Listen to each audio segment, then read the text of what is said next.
xibaar yu wér te wóor ca tàng-tàng ba abonnez-vous pour ngeen di mën di jot suñuy vidéo. dal leen ak jàmm seen chaîne bi di Buzz 221 HD kii di Pape Ngagne Ndiaye di akub journaliste bu kenn dootu présenté ci réew mi di Sénégal te muy liggéeyee ca biir TFM ginnaaw bañ dogee signalu waa TFM bi ginnaaw ba kii di Babacar Fall di daan interviewé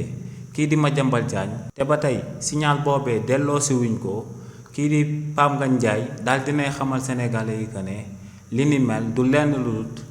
banditisme d'état bi nga xam ne ni nguur gu bees gi tàmbale na di ko daal di amal si li ni mel kii di Pape Ngagne Ndiaye ne lu leer ba am moom mooy que ne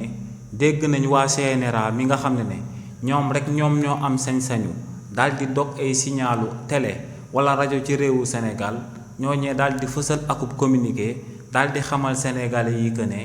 luñ daal di dog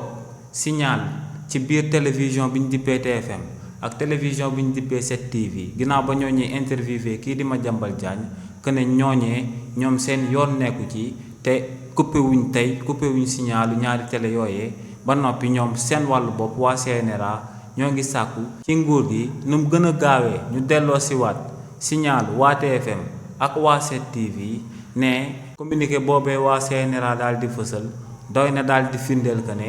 banditisme d'état la état bu bees bi daal di jëfandiku ginnaaw ba muy daal di dog signal bi nga xam ne moom amul sañ-sañu daal di amal li ni mel nee nag lu leer ba am moom mooy que ne état bu Sénégal dañoo war a daal di jug si luñ nekk te moom mooy jéem a xoqatal presse nationale bi bëgg a kut ko kut daal di delloo démocratie réewu Sénégal ca ginnaaw ne lu leer ba am moom mooy que ne lu leen war moom mooy ñu jëlaat signalu TFM ak signalu waa 7TV delloo waat ko ci bouquet bi bu ko defee ñëpp ñu daal di yeewoo ci réewu Sénégal ak ci àdduna bi mën a daal di seetaanaat télévision bi di TFM ak 7TV. xibaar yu wér te wóor ca tàng-tàng ba abonnez-vous pour ngeen di mën di jot suñuy vidéo.